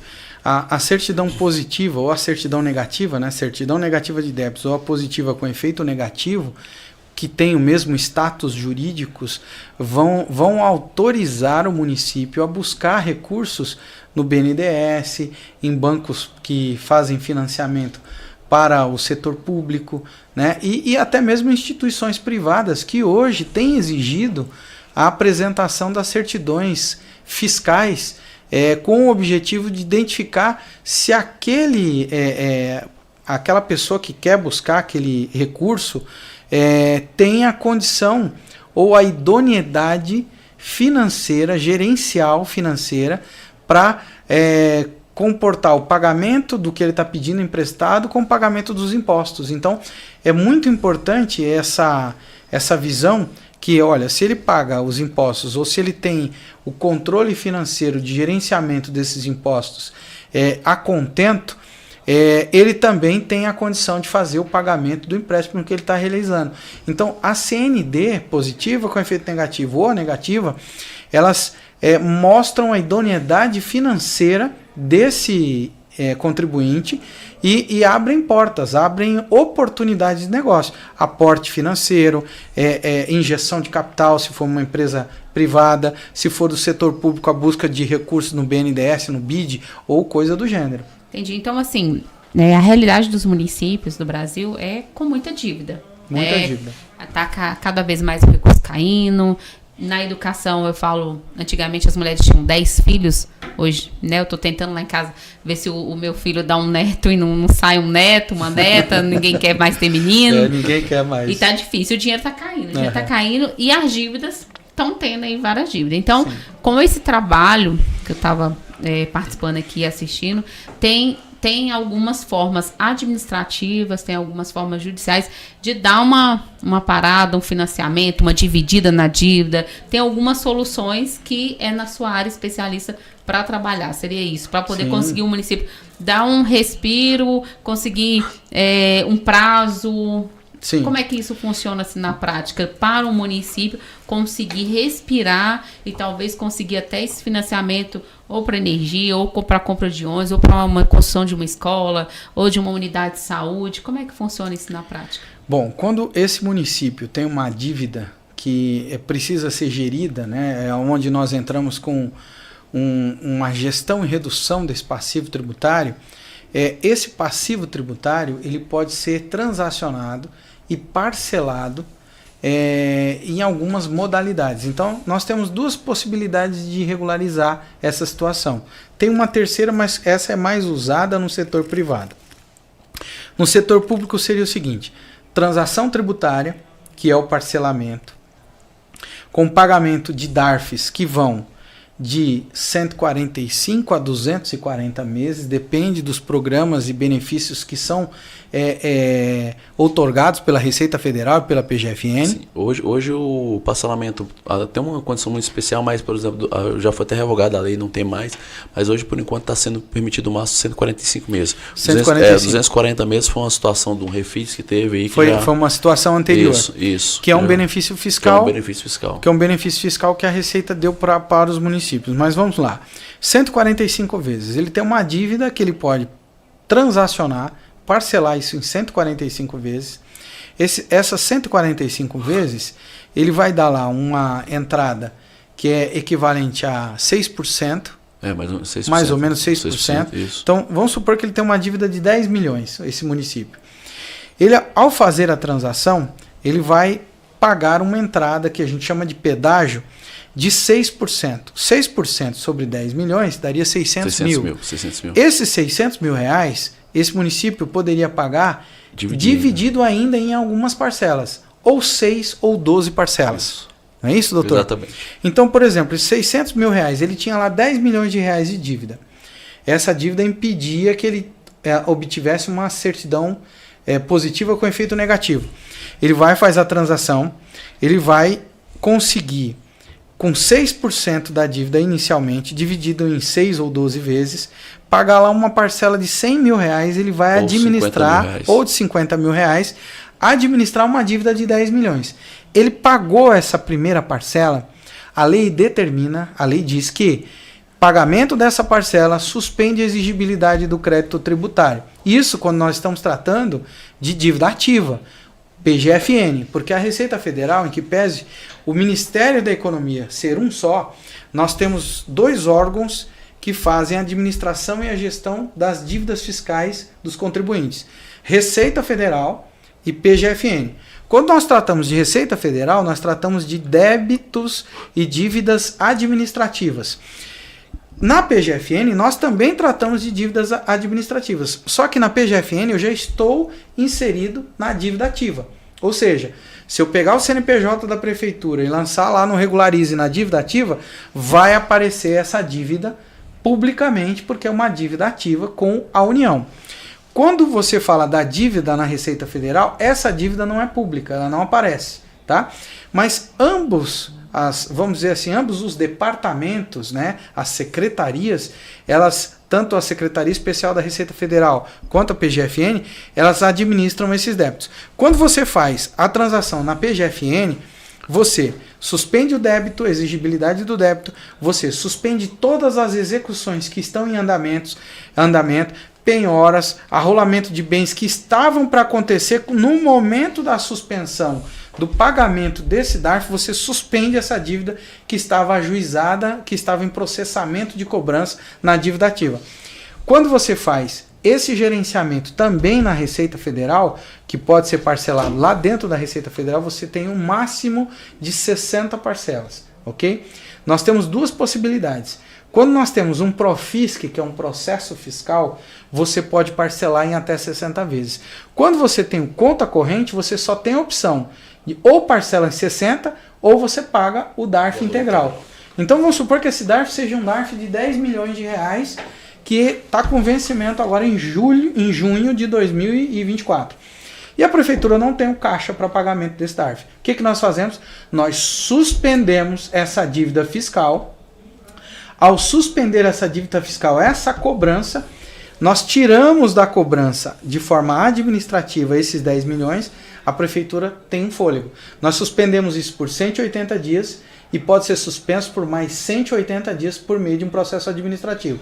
Então nós temos uma suspensão que ocorreu na PGFN, suspendeu a exigibilidade do crédito tributário, suspendeu as execuções, suspenderam-se as penhoras, suspenderam-se os processos aqui, e aqui no administrativo eu suspendo a cobrança. Com base nisso, eu solicito, não havendo nenhuma pendência contábil e fiscal desse contribuinte, seja pessoa jurídica de direito privado ou pessoa jurídica de direito público, eu peço a CND, ela sai com validade de 180 dias. É isso, doutor? Exatamente. Essa CND com 180 dias de validade vai permitir que a prefeitura vá lá num BID, num BNDES e fale, eu quero esse recurso para colocar a energia solar. Uma dúvida jurídica. Esses parcelamentos tem que pegar autorização com a Câmara? Quando o prefeito vai palestrar? Não. A transação que é feita diretamente na Receita não exige, é uma gestão fiscal que você precisa fazer pelo ordenador de despesa. O ordenador de despesa ele tem o dever jurídico de efetuar o pagamento, entendeu? Então, como ele é o ordenador, ele é o administrador da dívida, ele pode ver a melhor forma dele quitar com essa dívida. Então, por isso, não há necessidade de autorização legislativa. Independente de passar de gestão, vamos supor, como é de 4 anos, eu estou levando uma dívida para outro gestor, mas é uma dívida da prefeitura, não teria problema nenhum. Não. Seria nessa linha. Administrativamente. Eu não posso contrair uma nova dívida. Por exemplo, eu estou adquirindo uma nova dívida que vai ultrapassar a legislatura. Essa dívida já existe. Já existe. Tá. Entendeu? A diferença é essa. Essa dívida já existe. Só estou armando uma forma de organizar a casa. Você não pode constituir uma dívida que vai ultrapassar a legislatura. Aí você não pode, que aí no caso você precisaria de autorização da Câmara, porque algumas situações de regra da lei de responsabilidade fiscal. Tá. Tem uma pergunta aqui. Referente à redução do passivo tributário, é possível utilizar precatório? É possível utilizar precatório, uma portaria da PGFN, a portaria 10.826 de 2022, que autoriza o contribuinte a utilizar um ativo financeiro para liquidação de passivo tributário. O que a lei diz, a portaria? Ela diz que o contribuinte que transacionou, e aí não pode ser uma transação simplificada, tem que ser uma transação que comporte ele realizar o pedido de liquidação da dívida com um precatório. Então, o precatório, qual que é a dúvida com relação ao precatório? Via de regra, um precatório ele precisa ter o ofício requisitório, que vai constar lá o valor líquido desse precatório, e ele precisa ter uma certidão de valor disponível. Juridicamente, esse precatório ele também não pode ter nenhum tipo de recurso com efeito suspensivo. Ou seja, se esse precatório tiver um recurso com efeito suspensivo impedindo o pagamento, ele não pode ser utilizado para pagamento de dívida fiscal. Ele tem que estar livre, ok? Bom, via de regra uma certidão de objeto e pé, a certidão, o ofício requisitório e a certidão de valor disponível é suficiente para que você apresente ao fisco com base na regra da portaria 10.826 e você ofereça esse ativo financeiro para o fisco, para que o fisco diga se aquele ativo é apto para a liquidação da dívida e você liquida a dívida fiscal. Pode ser tanto para pessoa física como jurídica? Pode ser tanto para pessoa física, para pessoa jurídica, como para pessoa jurídica, porque inclusive o município, alguns municípios têm precatórios federais, ele tem lá uma dívida federal, certo? E ele tem um crédito de um precatório, decorrente de um precatório federal, que o município é titular, se esse precatório estiver nessa condição jurídica de ofício requisitório, certidão de valor disponível, e não tiver nenhum recurso que suspenda o pagamento desse precatório, o município pode usar esse precatório para fazer a liquidação da dívida, porque a lei não tem nenhuma proibição com relação a isso. Essa busca dos precatórios que eles têm disponível é uma busca tranquila de se realizar no próprio município, da parte jurídica? Como é que funciona isso? É fácil o município? Porque como passa de gestão, de 4 em 4 anos, eu já teve caso já do município ter um dinheiro numa conta que nem ele sabia. Isso acontece muito, principalmente nas transferências voluntárias, porque a cada transferência que o FNDE faz, ele abre uma conta. Ele abre um banco, chegou lá, o Banco do Brasil abre uma conta, abre uma conta e aí acontece. Então, eles acabam tendo uma dificuldade também. Recentemente, tem município que fala assim, eu não sei se eu vou receber o Fundef ou não. Eu não sei se eu tenho direito ao recurso do Fundef.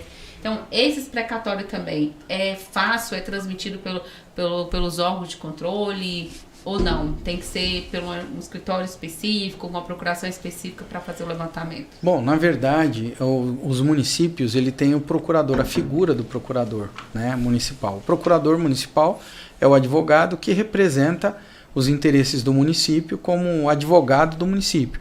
Esse procurador, ele tem a prerrogativa legal de identificar esse precatório dentro dos ativos financeiros que o município tem e utilizar esse precatório para pagamento de dívida fiscal.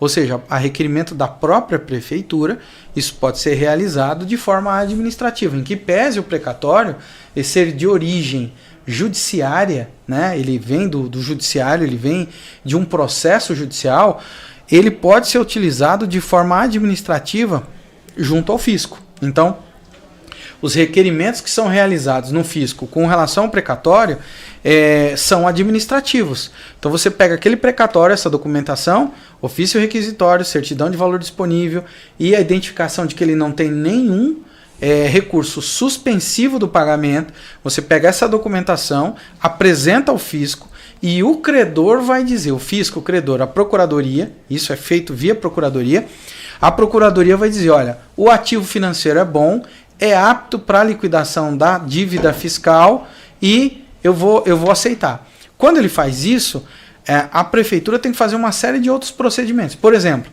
já que ela apresentou esse precatório, ela precisa informar o juízo de origem desse precatório que ela cedeu esse precatório, o recurso financeiro que está ali depositado, para o fisco União, né, para a União, com o objetivo de liquidar a dívida fiscal.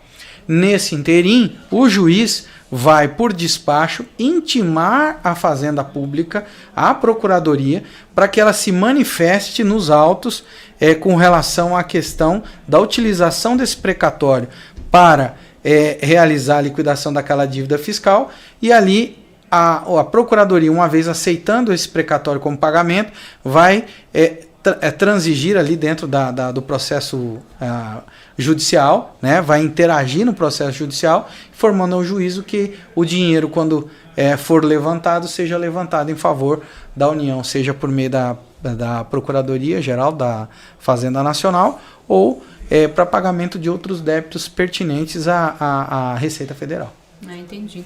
É porque, assim, eu encontro muita dificuldade na ponta, né? Não só com os técnicos, os próprios procuradores.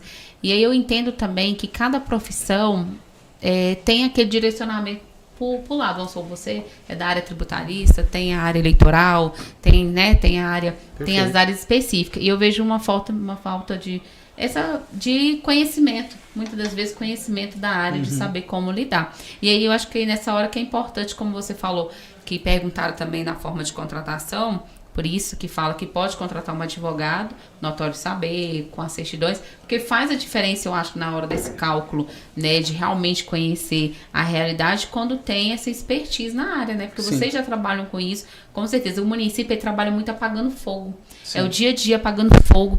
O planejamento fica longe, né? Sim. E aí acaba que você vê, o município perde milhões, perde recursos. Tá lá o recurso, mas o dia a dia, aí vem, é um problema do pai, é um problema que aconteceu um assalto, que aconteceu, planejar, sentar, realmente organizar para fazer esse tipo de pagamento. Por isso que é importante essa questão de ter uma empresa especialista, uma área, para poder dar esse suporte. Eu falo muito para os gestores que isso não é gasto, né? É investimento de você capacitar seu corpo técnico, ir atrás de especialista. É na área eleitoral? Vai atrás de especialista na área eleitoral. Perfeito. É na área tributarista? Vai atrás da pessoa que é especialista na área tributarista, porque isso faz a diferença, né? Na realidade eu costumo dizer diferente, né? A questão não é nem de investimento que eu falo. Toda produção de algum serviço ou de algum produto tem-se os custos necessários. E eu acho que uma boa gestão tributária entra-se na parte do custo. O investimento, que engloba o investimento que é maior, né? O investimento tem custos, né? E eu falo que a gestão tributária é uma parte do custo que deve ser uma equipe profissional que...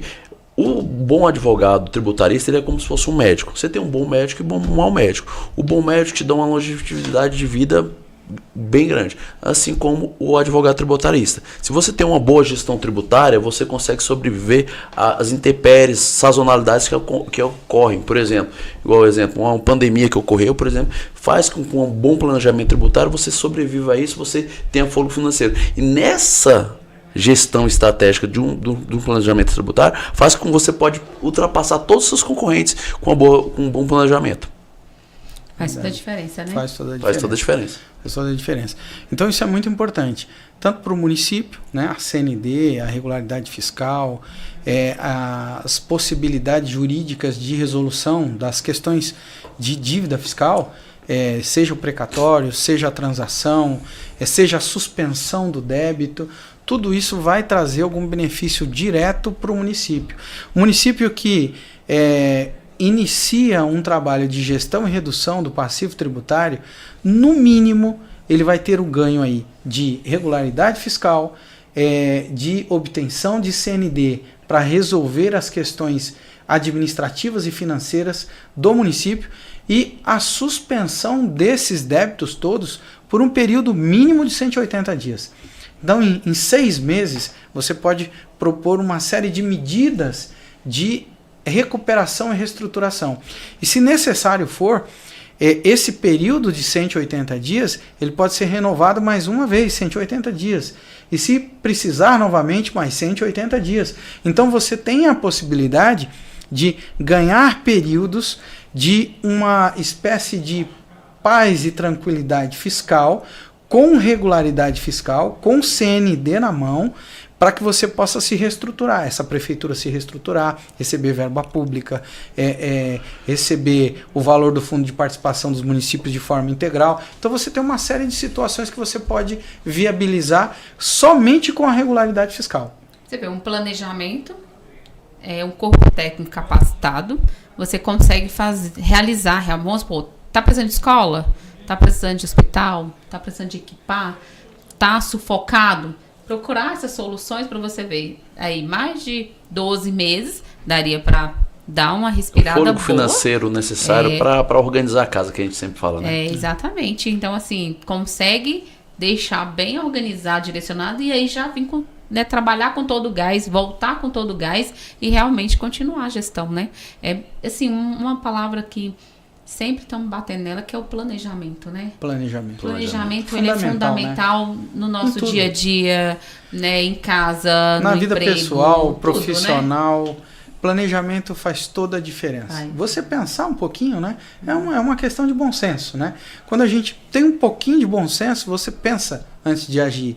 Antes de tomar medidas, você pensa, você planeja, você pensa sobre aquele assunto, qual é o resultado que aquilo vai dar. Isso é importante. Isso é você gerenciar, isso é você administrar, isso é você controlar a situação, porque você está agindo de forma inteligente, estratégica para resolver aquela situação, seja na vida pessoal ou na vida profissional, até mesmo nas empresas e no setor público. Isso é muito importante. A palavra planejamento é fundamental para que as coisas aconteçam da forma correta.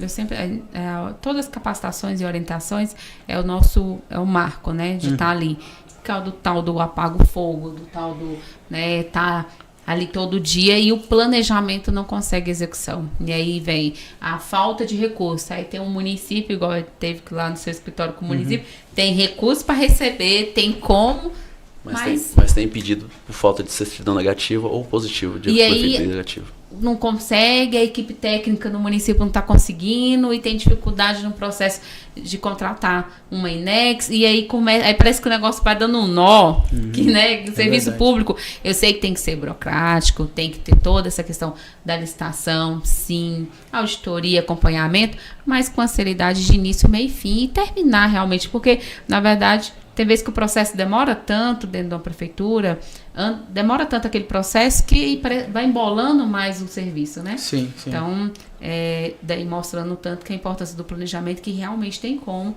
conseguir executar a sua gestão. É verdade, é isso mesmo. Bom, de forma geral, é o que a gente consegue trazer de benefício, né?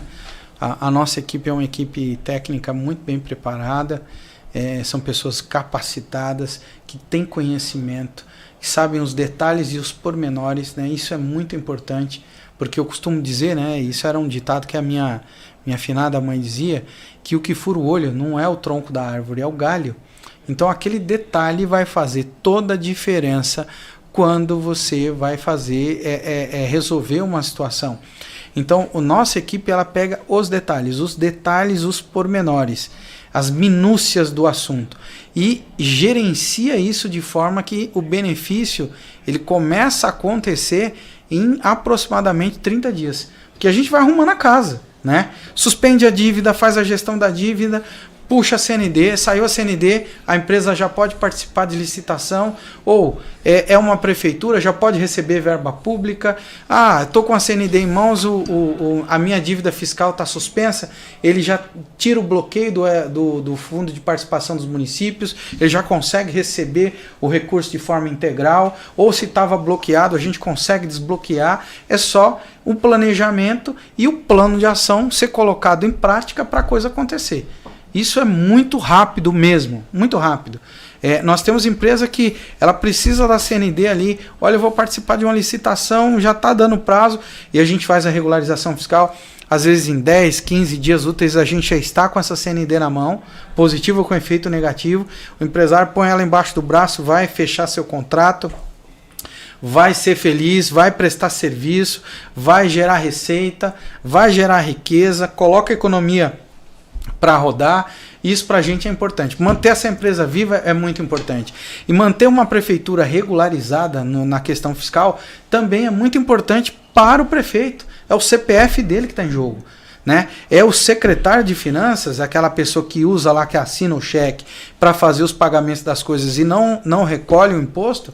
Essa gestão, se ela não for bem realizada, caracteriza prevaricação. Ele está lidando com o que é público. Isso tem implicações fiscais, administrativas e criminais. Então, ele precisa prestar atenção nisso. Essa orientação que é trazida, seja pela prestação de contas do FNDE, que você vai lá e identifica aquela situação, aquele detalhe que vai fazer diferença na vida desse prefeito, desse gestor ou desse secretário de finanças por anos.